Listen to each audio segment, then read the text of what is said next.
قل بفضل الله وبرحمته فبذلك فليفرحوا هو خير مما يجمعون আল্লাহ রাব্বুল আলামিন বলেন, ওগো নবীজি আপনি তাদেরকে বলে দিন তারা যেন আল্লাহ পাকের অনুগ্রহ এবং দয়ার উপর যেন তারা আনন্দিত হয়।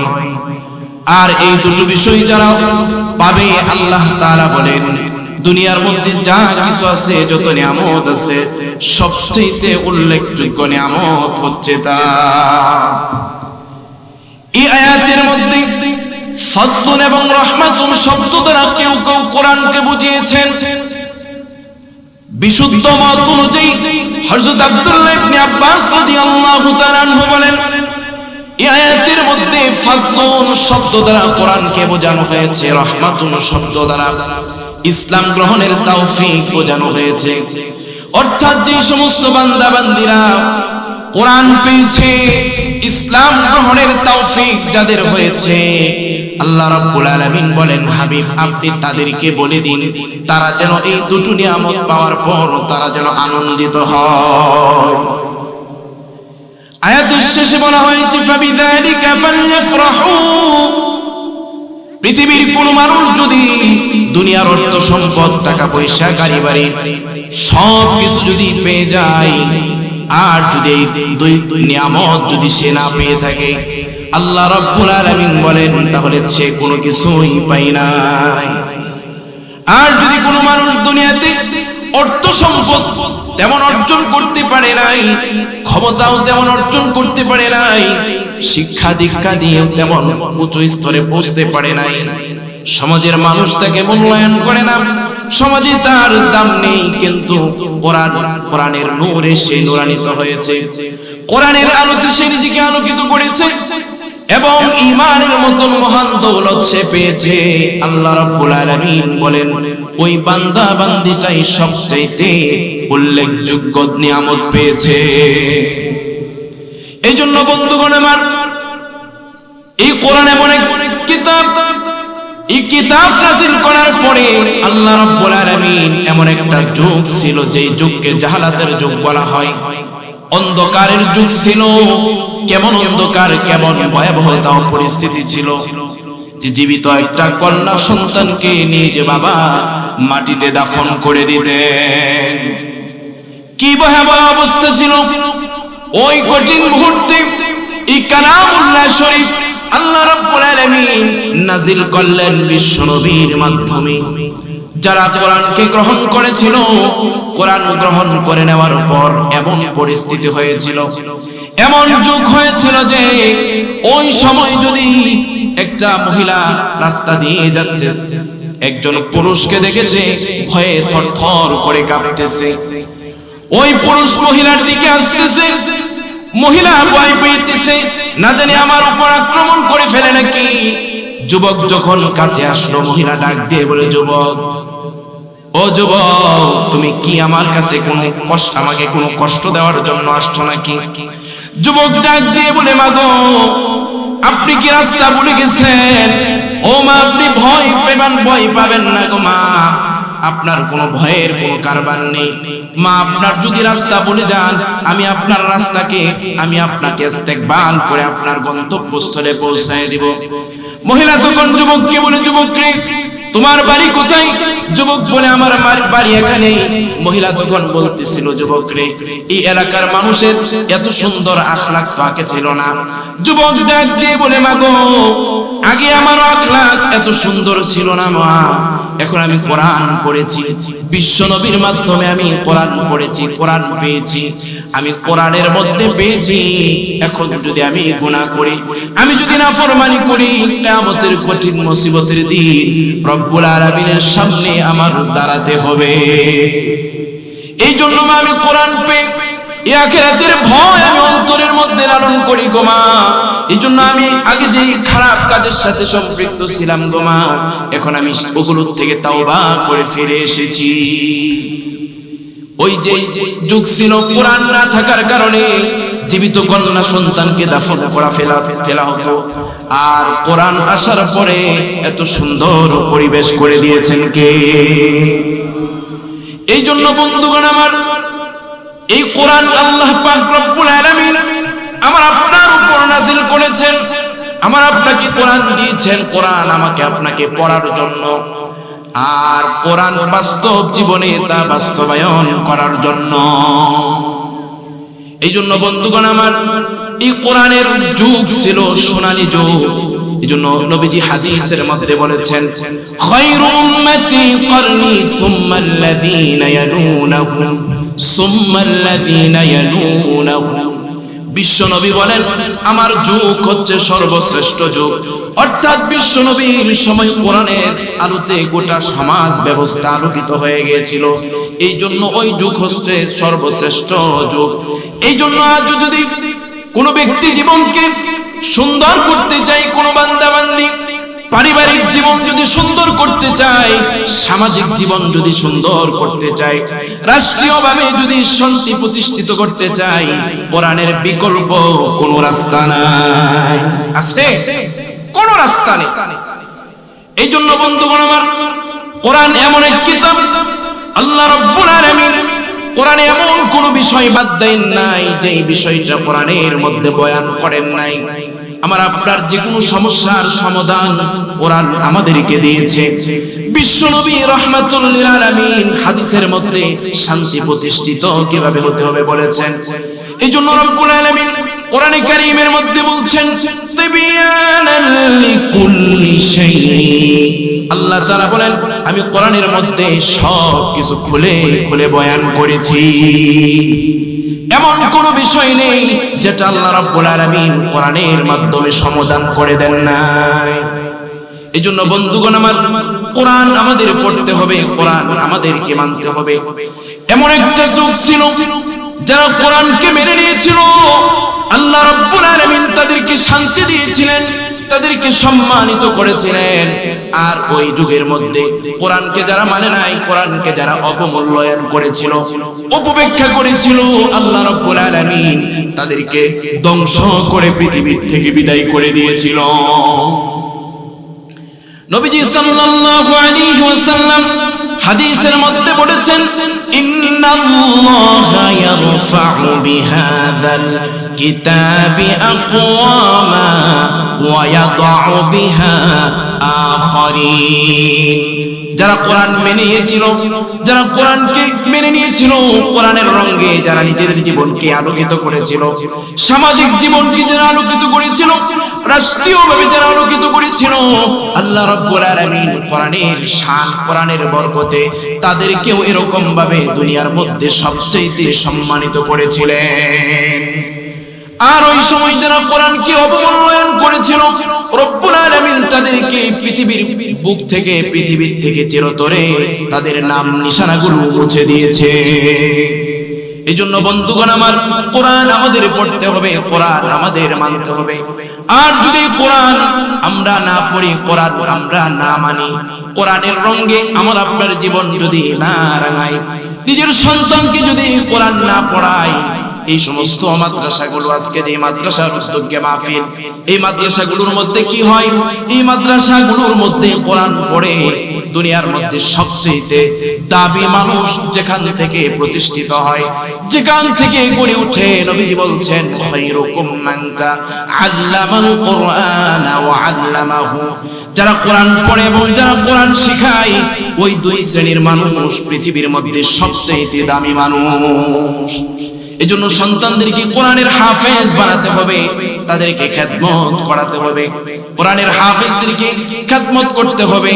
শুনতেছিলাম কে জানি কোরআনের পাখিদের জন্য কার্পেটের ব্যবস্থা করে দিয়েছিল। এইভাবে খেদমতে আমাদের আগে আসতে হবে, মাদ্রাসার ছাত্র উস্তাদদের খেদমতে আগে আসতে হবে। এইভাবে যদি আগে আসি, আর যদি তারা এখান থেকে হাফেজে কোরআন হয়ে যায়, কোরআনের হাফেজ যদি হয়ে যায়, আর যদি কোরআনের হাফেজ হওয়ার পর ব্যক্তি জীবন থেকে যদি তারা হালাল হারাম এরকম পার্থক্য করে চলতে পারে, আল্লাহর রাসূল তাদের ব্যাপারে কি বলেছেন?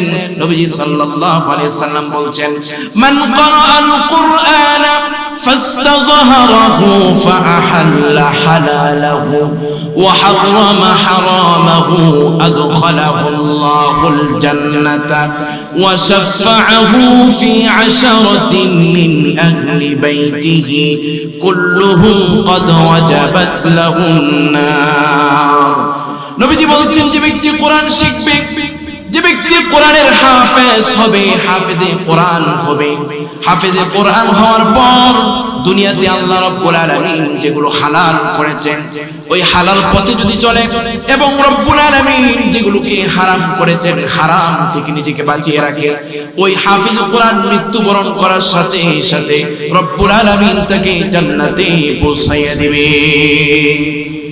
এরপরে রব্বুল আলামিন হাদিসের মধ্যে বলছেন নবীজি শুধু তাই নয়, হাফেজে কোরআন কেমন ক্ষমতা আল্লাহ তাআলা দিবেন যে তার পরিবার পরিজন থেকে আত্মীয় স্বজন থেকে এমন 10 জন যাদের জাহান্নাম নির্ধারিত হয়েছিল আল্লাহ পাকের পক্ষ থেকে, এমন 10 জনকে রব্বুল আলামিন ওই হাফেজে কোরআনকে শক্তি দিবেন, সেই সুপারিশের মাধ্যমে জান্নাতে পৌঁছায় দিবে। এই জন্য বন্ধুগণ আমার, কোরআন শিখতে হবে আমাদেরকে। অন্য আরেক হাদিসের মধ্যে বলছেন হযরত আবু বুরাইদা রাদিয়াল্লাহু তাআলা আনহু বলেন, যে ব্যক্তি কোরআন পড়বে, কোরআন শিখবে, কোরআনের আয়াতগুলো নিজের জীবনে, পারিবারিক জীবন, রাষ্ট্রীয় জীবনে বাস্তবায়ন করার জন্য ফিকির করবে, মেহনত করবে পৃথিবীতে দুনিয়াতে, ওই ব্যক্তিকে আল্লাহ রাব্বুল আলামিন কিয়ামতের কঠিন মুসিবতের দিন এমন এক টুপি পরিধান করাবেন যেই টুপির আলো হবে সূর্যের আলোর মতো। শুধু তাই নয়, ওই কোরআনের হাফেজ, কোরআন পড়নেওয়ালা ব্যক্তির পিতামাতাকে আল্লাহ রাব্বুল আলামিন এমন 2 জোড়া পোশাক পরিধান করাবেন। তো ওই 2 জোড়া পোশাকের কেমন দাম, কেমন মূল্য, হাদিসের পাকে বলেন, নবীজি বলেন ওই 2 জোড়া পোশাকের এত দাম, এত দাম, গোটা পৃথিবীর বিনিময়ে ওই 2 জোড়া পোশাক কিনা সম্ভব হবে না। এত দামি পোশাক সন্তানকে, সন্তানের কোরআন পড়ানোর কারণে পিতাকে পরিধান করানো হবে। জান্নাতের কিয়ামতের ময়দানে পরিধান করার পর ওই পিতামাতা আল্লাহ পাককে জিজ্ঞেস করবেন, রব্বুল আলামিন আমি এই পোশাক কেন আমাকে পরিধান করালে? আল্লাহ রাব্বুল আলামিন বলবেন, ও বান্দা বান্দিরা, তুমি তোমার সন্তানের চিরস্থায়ী ভবিষ্যৎ, আখিরাতের ভবিষ্যৎ নিয়ে ফিকির করতে, এজন্য কোরআন পড়িয়েছিলে, কোরআনের প্রতি আজমত মহাব্বত তোমার ছিল, এজন্য কোরআনের সম্মানে আজকে তোমাদেরকে আমি আল্লাহ সম্মানিত করলাম। এজন্য আমাদের কোরআন পড়তে হবে। শুধু তাই নয়, ওই কঠিন মুসিবতের দিন সন্তান কোরআনের হাফেজকে আল্লাহ রাব্বুল আলামিন বলবেন, এত কঠিন মুসিবতের সময়, বিপদ আপদের সময়, যেদিন সকলেই চিনবে কিন্তু পরিচয় দিবে না, ইয়া নাফসি ইয়া নাফসি বলতে থাকবে, সূর্যের তাপ এরকম ভাবে মাথার উপর চলে আসবে, সূর্যের তাপে জমিনটা তামা হয়ে যাবে, গুনাহগারগুলো এরকম ভাবে নিজেদের ঘামের মধ্যে গুনাহের প্রভাব অনুযায়ী হাবুডুবু খেতে থাকবে, সকলে ইয়া নাফসি বলতে থাকবে। এত কঠিন মুসিবতের দিন আল্লাহ রাব্বুল আলামিনের আরশের ছায়া ব্যতীত আর আল্লাহ তাআলার আরশের ছায়া ব্যতীত আর কোনো ছায়া সেদিন থাকবে না। ওই দিন আল্লাহ রাব্বুল আলামিন হাফেজে কোরআনকে ডাক দিয়ে বলবেন,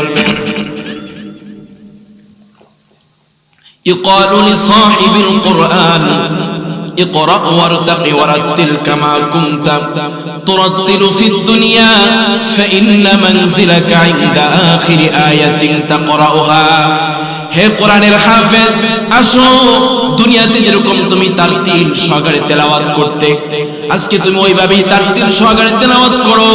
তোমার তেলাওয়াত যেখানে শেষ হবে, আল্লাহর তৈরি জান্নাত তোমার জন্য সেখানে অপেক্ষা করতেছে। এই জন্য বন্ধুগণ আমার আপনার কোরআন তেলাওয়াত শিখতে হবে, কোরআন পড়তে হবে। অনেকের একটা ধারণা আছে যে কোরআন হেফজ করা যাবে না। কে বলেছে হেফজ করা যাবে না? হেফজ করার জন্য রব্বুল আলামিন কোরআনের মধ্যে বলেছেন, সূরা কমারের মধ্যে আল্লাহ রব্বুল আলামিন এক জায়গা, 2 জায়গায় নয়, 4 জায়গার মধ্যে রব্বুল আলামিন বলছেন, ওয়ালাকাদ ইয়াসসারনাল কুরআনা লিযিকরি ফাহাল মিন মুদ্দাকির। আয়াতের তাফসীর প্রসঙ্গে তাফসীরে কুরতুবীতে ইমাম কুরতুবী রাহমাতুল্লাহি আলাইহি বলেছেন, আই সাহালাল্লাহু লিল হিফজ, আল্লাহ রাব্বুল আলামিন কোরআনকে সহজ করে দিয়েছেন মানুষকে মুখস্থ করার জন্য। এই জন্য বন্ধুগণ আমার, কোরআন সন্তানদেরকেও পড়াতে হবে। আমরা নিজেরাও কোরআন শরীফ পড়বো ইনশাআল্লাহ। পড়বো তো ইনশাআল্লাহ। এই কোরআন হচ্ছে দুনিয়া আখিরাতের দৌলত। কোরআন হচ্ছে দুনিয়া আখিরাতের সবচেয়ে দামি সম্পদ। ইমাম শাফি রাহমাতুল্লাহি আলাইহির জামানার কথা, এক লোকের সন্তান হতো না এরকম ভাবে। অনেক দোয়া ইস্তেগফার করার পর আল্লাহ রাব্বুল আলামিন তাকে একটা কন্যা সন্তান দান করলেন। কন্যা সন্তানের খুশিতে ওই ব্যক্তি কসম করে বলল, আয় আল্লাহ, তোমার কসম করে বললাম, আমার এই মেয়ের বিয়ের সময় আমি আমার মেয়ের বিয়ের সময় দু জাহানের দৌলত তার সাথে হাদিয়া উপঢৌকন হিসাবে দিব। কসম করে ফেলছে। মেয়ের যখন বিয়ের সময় হলো, কিভাবে এই কসম থেকে সে মুক্ত হবে? লোকদের কাছে ছুটাছুটি করতে লাগলেন। আলেম ওলামাদের দুয়ারে দুয়ারে যাচ্ছেন, কেউ সমাধান দিতে পারতেছে না। একটা পর্যায়ে লোকেরা বলল, যাও তুমি ইমাম শাফি রাহমাতুল্লাহি আলাইহির কাছে যাও, যুগ শ্রেষ্ঠ আলেম, তুমি তার কাছে যদি যাও তিনি একটা সমাধান তোমাকে দিয়ে দিবে। লোক যখন ইমাম শাফি রাহমাতুল্লাহি আলাইহির কাছে এসে বলল, হুজুর, আমি তো এরকম ভাবে কসম করে ফেলেছিলাম, আমার মেয়ের বিয়ের সময় আমি দু জাহানের দৌলত হাদিয়া উপঢৌকন হিসাবে দিব, এখন আমি কসম থেকে কিভাবে মুক্ত হব? ইমাম শাফি রাহমাতুল্লাহি আলাইহি বললেন, ভাই, তুমি তোমার মেয়েকে কোরআন শিখিয়ে দাও এবং তোমার মেয়ের বিয়ের সময় তার সাথে কিছু কোরআনের কপি দিয়ে দাও, তাহলে তুমি কসম থেকে মুক্তি হয়ে যাবে। এই জন্য বন্ধুগণ আমার, কোরআন হচ্ছে দুনিয়া আখিরাতের সবচেয়ে দামি এক গ্রন্থ আল্লাহ পাকের পক্ষ থেকে। এই জন্য হাদিসের মাঝে নবীজি সাল্লাল্লাহু আলাইহি সাল্লাম বলছেন, ইন্নাল্লাহা ইয়ারফাউ বিহাযাল কিতাবি আকওয়ামা ওয়া ইয়াদউ বিহা আখারিন। আল কুরআনু আহাব্বু ইলাল্লাহি মিনাস সামাওয়াতি ওয়াল আরদি ওয়া মান ফীহিন্না। আসমান সাত জমিন, এই দুইয়ের মাঝে যত মাখলুক রয়েছে আল্লাহ পাকের পক্ষ থেকে, এই সমস্ত মাখলুক থেকে আল্লাহ পাকের কাছে সবচেয়ে দামি হচ্ছে আল কোরআন। এই জন্য কোরআন আমাদেরকে পড়তে হবে, কোরআন অনুযায়ী নিজের জীবনকে পরিচালনা করতে হবে। এই জন্য বন্ধুগণ আমার, কোরআন যদি না পড়ে, তাহলে কোরআন যদি না শিখে দুনিয়া থেকে বিদায় নিয়ে চলে যায়, কিয়ামতের কঠিন মুসিবতের দিন আল্লাহ রাব্বুল আলামিন কাছে হাবিবি কিবরিয়া আমার আপনার জন্য এরকম ভাবে মামলা দায়ের করবে। কোরআনের মধ্যে সূরা ফুরকানের মধ্যে এসেছে, وقال الرسول يا رب إن قوم اتخذوا هذا القرآن مهجورا। কিয়ামতের কঠিন মুসিবতের দিন আল্লাহ রাব্বুল আলামিনের কাছে নবীজি নিজে মামলা দায়ের করবেন, বলবেন, আয় আল্লাহ, আয় আমার রব, আমার উম্মতেরা, আয় আল্লাহ, আমি কোরআনের দাওয়াত দিয়েছিলাম গো মাওলা, কোরআনের দাওয়াত দিতে গিয়ে মাওলা কত কষ্টের সম্মুখীন হয়েছিলাম। আয় আল্লাহ, তো সুন্দরভাবে আমি দাওয়াত পৌঁছে দিয়েছিলাম, সাহাবায়ে কেরাম দাওয়াত পৌঁছাইতে গিয়ে রক্তাক্ত হয়েছিল, তাবিঈরা এরকম ভাবে কষ্ট মুজাহাদা করেছিল। রব্বুল আলামিন তারপরেও আমার উম্মতেরা এই কোরআনকে অবমূল্যায়ন করেছিল গো মাওলা। আয় আল্লাহ, আজকে আমি তাদের ব্যাপারে তোমার কাছে মামলা দায়ের করলাম গো মাওলা। আয় আল্লাহ, তুমি তাদেরকে তাদের প্রাপ্য তুমি বুঝিয়ে দাও। অথচ যে রাসূল উম্মতের জন্য সিজদার মধ্যে পড়ে কান্নাকাটি করবেন, সিজদার মধ্যে পড়ে উম্মতি পড়ে কান্নাকাটি করবেন, আর ওই রাসূল ওই উম্মতের জন্য মামলা দায়ের করবেন, কত কষ্টের কথা। হাদিসের মাঝে আসছে, কিয়ামতের কঠিন মুসিবতের সময় আল্লাহর রাসূল এরকম ভাবে সিজদার মাঝে পড়ে কান্নাকাটি করবেন। নবীজি সাল্লাল্লাহু আলাইহি সাল্লামের এই অবস্থা দেখে আল্লাহ রাব্বুল আলামিন বলবেন, হাবিব আজকে আপনি কেন কান্নাকাটি করতেছেন? ইরফা রাসাক, হাবিব আপনি মাথা উঠান, আপনার তো আজকে আনন্দের দিন, কারণ আজকে আমি আপনাকে মাকামে মাহমুদ দান করেছি, আমি আপনাকে হাউজে কাউসার দান করেছি, আপনি কেন কান্না করেন? নবীজি বলবেন, আয় আল্লাহ আমি দেখতে পাচ্ছি আমার উম্মতদেরকে আপনার জাহান্নামের ফেরেশতারা জাহান্নামের দিকে টেনে নিয়ে যাচ্ছে। আল্লাহর রাসূলকে সেদিন বলবেন, আল্লাহ হাবিব আপনি কোনো টেনশন করবেন না, আজকে আপনি যাদের ব্যাপারে সুপারিশ করবেন আমি আল্লাহ তাদের কোনো হিসাব নিব না। সেদিন কাদের জন্য রাসূল সুপারিশ করবেন? সেদিন যারা রাসূলের দলবদ্ধ হবে, যেদিন ওই দিন তাদের জন্যই রাসূল সুপারিশ করবেন যারা সুন্নতের রঙে নিজের জীবন পরিচালনা করছেন। আম্মা জান আয়েশা সিদ্দিকা বললেন, ইয়া রাসূলুল্লাহ কিয়ামতের কঠিন মুসিবতের দিন, এত কোটি কোটি মানুষের ভিড়ে আপনি কিভাবে মানুষ আপনার প্রিয় বান্দাদের ব্যাপারে সুপারিশ করবেন? আপনার প্রিয় বান্দা বান্দীদেরকে আপনি কিভাবে চিনবেন? আম্মা জান আয়েশার এই কথার জবাবে রাসূল বললেন, আয়েশা তুমি কি দুনিয়ার মধ্যে অনেকগুলো ঘোড়ার পাল যদি তুমি দেখতে পাও, আর কিছু ঘোড়ার এরকম মাথার মধ্যে যদি এরকম সাদা দাগ থাকে, অনেকগুলো ঘোড়ার মধ্যে যে ঘোড়ার দাগে কালো মাথার মধ্যে সাদা দাগ আছে, এই ঘোড়াগুলোকে বাস্তবেই চিনতে সহজ হয়ে যাবে। কিয়ামতের কঠিন মুসিবতের দিন আমার প্রিয় বান্দাদেরকে আমি চিনে ফেলবো কিভাবে? আমার প্রিয় বান্দা বান্দির এরকম বজুর অঙ্গগুলো নূর দ্বারা চমকাতে থাকবে, আমি তখন তাদেরকে চিনে ফেলবো, তাদেরকে আমি সুপারিশ করে আল্লাহর তৈরি জান্নাতে নিয়ে যাব। যেই রাসূল উম্মতদেরকে সুপারিশ করে জান্নাতে নিয়ে যাবেন, ওই রাসূলই আবার এক শ্রেণীর বান্দা বান্দীদের ব্যাপারে আল্লাহর কাছে এরকম ভাবে মামলা দায়ের করবেন। কত কষ্টের কথা! এজন্য বন্ধুগণ আমার, কোরআন আমাকে আপনাকে পড়তে হবে, কোরআন নিজেদের সন্তানদেরকেও পড়াতে হবে। আর যদি না পড়ি না মানি, কাল কিয়ামতের কঠিন মুসিবতের দিন আমার আপনার ব্যাপারে রাসূল নিজে আল্লাহর কাছে মামলা দায়ের করবে। আফসোস লাগে সমাজে, কত বাবারা এরকম দাড়ি পেকে গেছে, 60-70 বয়স হয়ে গেছে, এখনো কোরআন পড়তে জানি না। আফসোসের কথা। এজন্য কোরআন আমাদেরকে শিখতে হবে। অথচ এমন একটা যুগ ছিল যেই যুগে কাফের মুশরিকদের লিডার যারা ছিল তারাও এই কোরআন শুনত, তারাও কোরআনের প্রেম তাদের অন্তরের মধ্যে ছিল। আর কোরআন এমন এক কিতাব, দুনিয়ার মধ্যে সবচেয়ে শক্তিশালী কিতাব হচ্ছে কোরআন।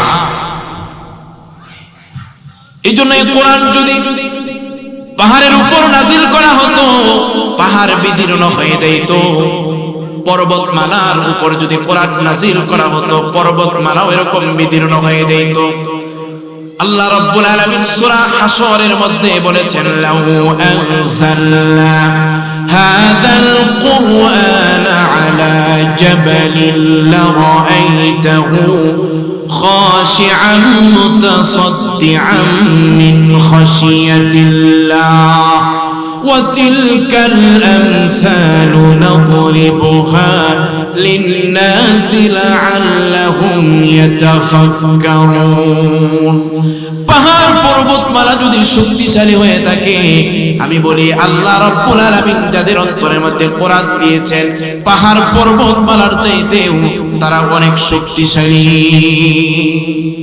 এইজন্য বন্ধুগণ আমার, কোরআনের মধ্যে হাদিস, কোরআনের মধ্যে এসেছে আল্লাহ রাব্বুল আলামিন বলছেন, وقال الذين كفروا لا تسمعوا لهذا القرآن والغوا فيه لعلكم تغلبون। রাসূল যখন কোরআন তেলাওয়াত করতেন, রাসূল যখন কোরআনের দাওয়াত দিতেন, রাসূলের কাছ থেকে কোরআনের তেলাওয়াত যেন কাফের মুশরিকরা না শুনতে পারে, রাসূলের দাওয়াত যেন কাফের মুশরিকরা এরকম ভাবে দাওয়াত গ্রহণ না করতে পারে, এইজন্য কাফের মুশরিকরা এরকম ভাবে তাদেরকে মানা করতেন। অথচ ওই কাফের মুশরিকরাই রাসূলের কোরআন শোনার জন্য বেকুল হয়ে পড়তেন। সিরাতের উল্লেখযোগ্য কিতাব সিরাত ইবনে হিশামের প্রথম খণ্ডে এসেছে 315 নম্বর পৃষ্ঠার মধ্যে এসেছে, রাসূল যখন কোরআন তেলাওয়াত করতেন নামাজে দাঁড়িয়ে দাঁড়িয়ে, মক্কার মুশরিকদের লিডার আবু সুফিয়ান, আবু জাহেল, আখনাস, তারা প্রত্যেকেই লিডার, প্রত্যেকেই রাতের বেলা রাসূলের কাছে গিয়ে কান পেতে কোরআন শুনতেন। ভাবতেন ফজর হওয়ার আগে আগে কোরআন শুনে চলে আসব, কিন্তু পরিস্থিতি এমন হতো যে কোরআন শুনতে শুনতে সকাল হয়ে গেছে। সকাল হয়ে যাওয়ার পর তিনজনকে আবার সামনাসামনি দেখা হয়ে গেছে। বলে, তুমি কেন আসছো? বলে, আমি মুহাম্মদের কোরআন শোনার জন্য এসেছি। তুমি কেন এসেছো? কোরআন শোনার জন্য এসেছি। তুমি কেন এসেছো? কোরআন শোনার জন্য এসেছি। তখন তাদের মধ্যে এরকম পরামর্শ হলো যে আমরা হচ্ছে লিডার, আমরা মানা করি, আর আমরাই যদি কোরআন শোনার জন্য আসি তাহলে আমাদেরকে কেউ মানবে না, আমাদের এরকম চুনকালি লেগে যাবে আমাদের মুখে। বলে, তাহলে কি করা যায়? বলে, আর কেউ আমরা আসবো না। আবার প্রতিজ্ঞা করে বাড়িতে চলে গেল। আবার যখন রাত্রে বেলা হয়ে গেল, একজন ভাবতেছে ওরা দুইজন মনে হয় যাবে না, আমি যাই। এইভাবে তিনজন এরকম ভাবে মনে মনে ভাবতো যে ও আসবে না, আর না শুনলে তো আর ভালো লাগে না। এরকম ভাবে তারা আবার তিনজন এসে রাসূল করিম সাল্লাল্লাহু আলাইহি সাল্লামের কোরআন তারা মন ভরে শুনতো। আজকে সেই কোরআন আজকে আমরা নিজেরাও পড়ি না। এইজন্য বন্ধুগণ আমার, অন্য হাদিসের মাঝে নবীজি সাল্লাল্লাহু আলাইহি সাল্লাম বলছেন, যারা কোরআন না পড়ে দুনিয়া থেকে বিদায় নিয়ে চলে যাবে, কিয়ামতের কঠিন মুসিবতের দিন আল্লাহ রাব্বুল আলামিন, আল্লাহ তাআলা বলছেন, রাসূল করিম সাল্লাল্লাহু আলাইহি সাল্লাম বলেন, ওই ব্যক্তিটা কিভাবে মারা গেল আমি তার কোনো জিম্মাদারি গ্রহণ করব না। এইজন্য বন্ধুগণ আমার, আমরা প্রত্যেকেই যে একটা শব্দ আমাদের কানে সবসময় বাজে, এবং যে শব্দটা আমরা বেশি করে বলি যে ভবিষ্যৎ, সন্তানের ভবিষ্যৎ, নিজের ভবিষ্যৎ। আসলে ভবিষ্যৎ দুই প্রকার, একটা হচ্ছে দুনিয়ার এই ক্ষণস্থায়ী ভবিষ্যৎ, আর পরকাল আখিরাতের চিরস্থায়ী ভবিষ্যৎ। দুনিয়া যেরকম ক্ষণস্থায়ী, দুনিয়ার ভবিষ্যৎও ক্ষণস্থায়ী। দুনিয়া আজকে আছে কালকে নেই, দুনিয়ার ভবিষ্যৎ আজকে আছে কালকে নেই, কিন্তু আখিরাত চিরস্থায়ী, আখিরাতের ভবিষ্যৎও চিরস্থায়ী। এজন্য আজকে আমরা দুনিয়ার ভবিষ্যৎ নিয়ে ফিকির করি, মেহনত করি। রব্বুল আলামিন বলছেন, বাল তুসিরুনাল হায়াতাদ দুনিয়া ওয়াল আখিরাতু খায়রুন ওয়া আবকা। দুনিয়ার বান্দা বান্দিরা দুনিয়ার এই জিন্দেগিকে তারা ভালোবাসে, দুনিয়ার জিন্দেগির মহব্বত তারা লালন করে, দুনিয়ার মহব্বতে তারা বেকুল হয়ে গেছে। অথচ দুনিয়ার এই পার্থিব জীবনের কোনো দাম নেই। আখিরাতের জিন্দেগি, পরকালীন জিন্দেগি হচ্ছে উত্তম, এবং পরকালীন জিন্দেগি হচ্ছে সবচেয়ে স্থায়ী। সুবহানাল্লাহ। এই জন্য ভাইয়েরা আমার, আমি আপনি, আমার আপনার সন্তানের এরকম ভাবে যদি চিরস্থায়ী ভবিষ্যৎ সুন্দর করার জন্য ফিকির করি, মেহনত করি, চিরস্থায়ী ভবিষ্যতের জন্য সন্তানকে মাদ্রাসায় দিয়ে তাদের লেখাপড়া করাই, কোরআনের ধারক বাহক বানাই, সন্তান যদি চিরস্থায়ী ভবিষ্যতের জ্ঞান অর্জন করে, দুনিয়াতে যদি পিতামাতাকে অর্থ সম্পদ নাও দিতে পারে, কিন্তু কিয়ামতের ময়দানে, হাসরের ময়দানে চিরস্থায়ী ভবিষ্যতে সন্তানের কাজে আসবে, পিতামাতার কাজে আসবে। সন্তান যদি চিরস্থায়ী ভবিষ্যতের জ্ঞান অর্জন করে চলতে পারে, পিতার মৃত্যুর আগ মুহূর্তে মৃত্যুর যন্ত্রণা যখন বাবার আসবে, পিতা এরকম ভাবে পিতার কাছে সন্তান বসে থাকবে, সূরা ইয়াসিন তেলাওয়াত করতে থাকবে। পিতার সামনে যখন মৃত্যুর সময় যখন সন্তান সূরা ইয়াসিন তেলাওয়াত করতে থাকবে, হাদিসের মাঝে নবীজি সাল্লাল্লাহু আলাইহি সাল্লাম বলেছেন, মৃত্যুর যন্ত্রণা সূরা ইয়াসিনের মাধ্যমে আল্লাহ তাআলা দূর করে দেন। চিরস্থায়ী ভবিষ্যতের জ্ঞান অর্জনকারী সন্তান মৃত্যুর সময় বাবার দুয়ারে বসে বসে সূরা ইয়াসিন তেলাওয়াত করবে। শুধু তাই নয়, মৃত্যুর সময় ছোটাছুটি করবে না, ভয় পাবে না, বাবার দুয়ারে বসে বসে কালিমার তালকিন দিতে থাকবে। নবী বলছেন যে ব্যক্তির শেষ বাক্য হবে লা ইলাহা ইল্লাল্লাহ ইল্লাল্লাহু মুহাম্মাদুর রাসূলুল্লাহ, যার শেষ বাক্য হবে কালিমা, আল্লাহর রাসূল বলে শেষ বাক্য কালিমা হওয়ার কারণে আল্লাহ তাআলা তাকে মাফ করে দিবে। শুধু তাই নয়, চিরস্থায়ী জ্ঞানে যদি সন্তানদেরকে লালন পালন করি, ভবিষ্যৎ সুন্দর করার ফিকির করি, পিতা যখন মারা যাবে সন্তান নিজের বাবার জানাজার নামাজ আদায় করবে। অনেক এরকম দেখেছি নিজের বাবার জানাজার নামাজ পড়াইতেছে কিন্তু থরথর করে কাঁপতেছে, কালিমা আল্লাহর বরত্বের তাকবীর গুলো যখন দিচ্ছে শরীর কাঁপতেছে, জানাজার দোয়া দুরূদ যখন পড়তেছে দিল থেকে আসতেছে। আল্লাহ বলেন বান্দারে, ও ফেরেশতারা তাকায়া দেখো আমার বান্দা কি মোহাব্বত দিয়ে তার বাবার জানাজা সুন্দর করে মোহাব্বতের সাথে পড়াইতেছে, আমার তারিফ করতেছে, আমার প্রশংসা করতেছে। তোমরা সাক্ষী থাকো আমার কোরআনের বরকতের কারণে আমি তো আমার ওই বান্দা বান্দীদেরকে মাফ করে দিয়েছি। চিরস্থায়ী ভবিষ্যৎ যখন সন্তানের ফিকির করব, ঘরে তুলব, পিতামাতা যখন মারা যাবে সন্তান এরকম ভাবে রব্বুল আলামিনের শিখানো দোয়া এরকম ভাবে পড়তে থাকবে, রব্বির হামহুমা কামা রব্বায়ানি সগীরা।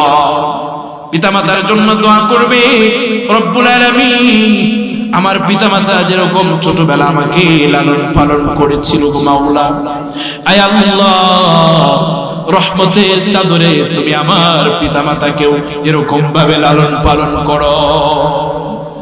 এটার কারণ এটা তখনই হবে যখন আমি আমার সন্তানদেরকে সমস্ত মাদ্রাসায় চিরস্থায়ী ভবিষ্যৎ সুন্দর করার জন্য ফিকির করব, মেহনত করব।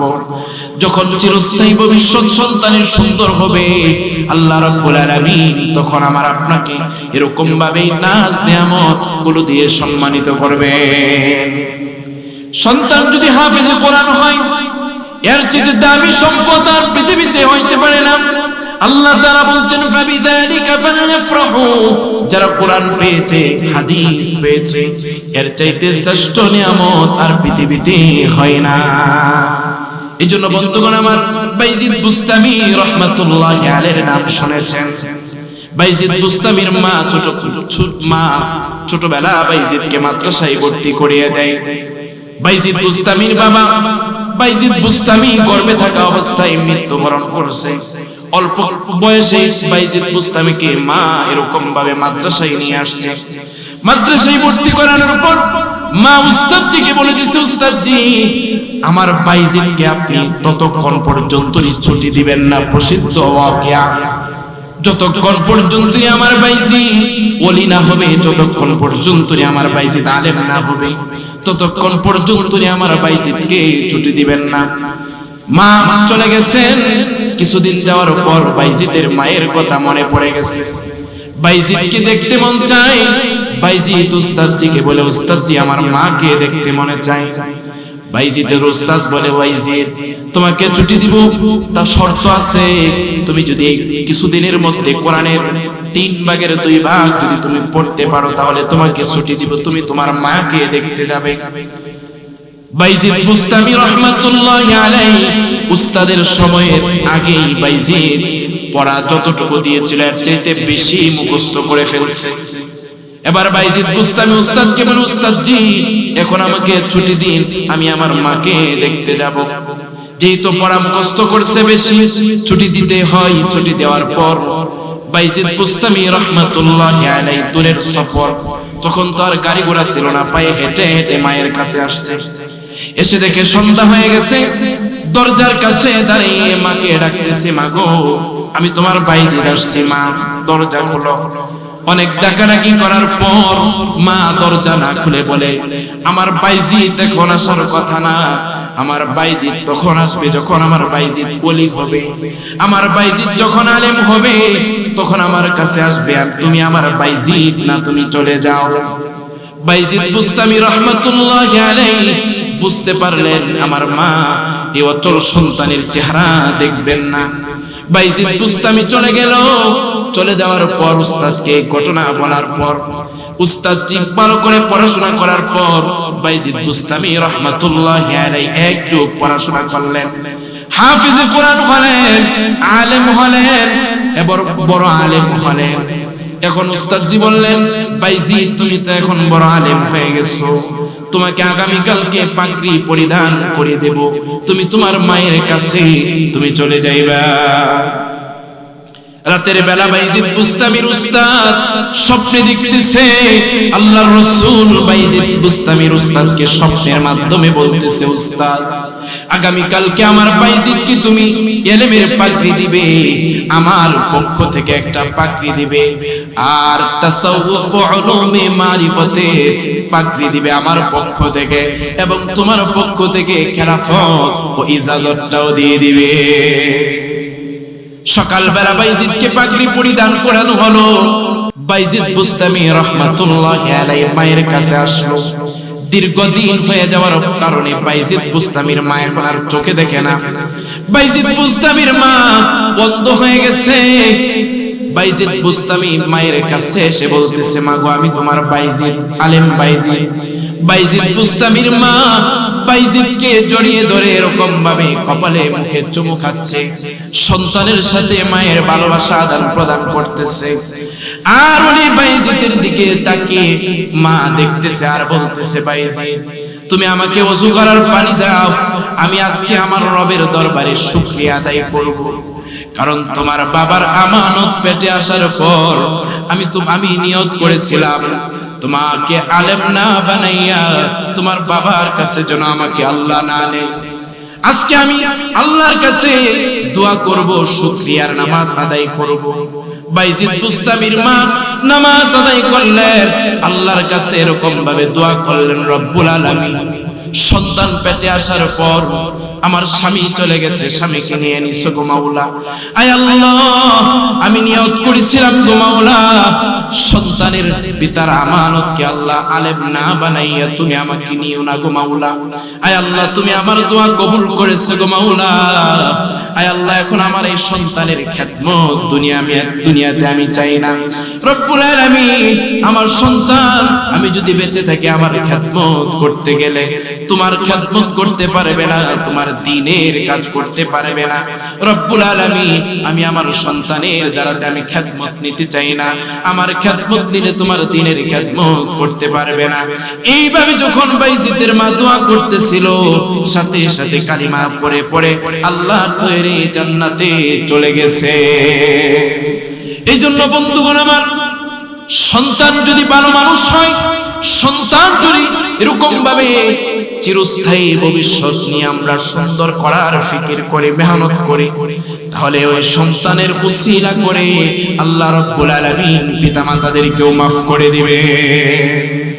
এই জন্য বন্ধুগণ আমার, এই জন্য সন্তান ভালো করার অন্যতম মাধ্যম হচ্ছে পিতামাতাকে ভালো হতে হবে, আদর্শ পিতামাতা হতে হবে, মাকে ভালো হতে হবে, বাবাকে ভালো হতে হবে।